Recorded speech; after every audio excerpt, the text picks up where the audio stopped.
এবার বাংলায় ছুটবে বুলেট ট্রেন, তৈরি হবে 102টি অমৃত ভারত স্টেশন। কলকাতা মেট্রো পাবে 7টি নতুন ট্রেন। রেলের জন্য বরাদ্দ করা হলো 14,000 কোটিরও বেশি টাকা। রাজ্যে এসে একের পর এক বড় ঘোষণা করলেন রেলমন্ত্রী। ঠিক কি বললেন রেলমন্ত্রী, কোথা থেকে কতদূর পর্যন্ত ছুটবে এই বুলেট ট্রেন জানুন।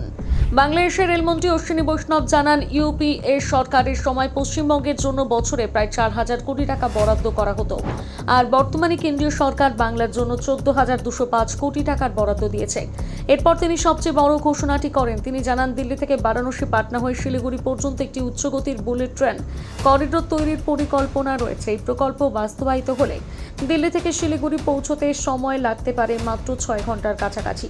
যদিও প্রকল্পের চূড়ান্ত সময়সূচি এখনো ঘোষণা হয়নি, তবুও এই ঘোষণাকে বাংলার জন্য ঐতিহাসিক বলে মনে করছে অনেকে। এছাড়া রেলমন্ত্রী আরও জানান, পশ্চিমবঙ্গে মোট 102টি অমৃত ভারত স্টেশন তৈরি হবে। এর মধ্যে 10টি স্টেশনের কাজ ইতিমধ্যে সম্পন্ন হয়েছে। বর্তমানে বাংলায় 9টি বন্দে ভারত এক্সপ্রেস এবং 13টি অমৃত ভারত ট্রেন চলাচল করছে। এছাড়া কলকাতা মেট্রোর জন্য আনা হবে 7টি নতুন নেক্সট জেনারেশন ট্রেন, যার ফলে যাত্রী পরিষেবা আরও আধুনিক এবং দ্রুত হবে বলে আশা করা হচ্ছে। তবে শুধু যাত্রী পরিষেবা নয়, পণ্য পরিবহনেরও বড় পরিবর্তন আসতে চলেছে।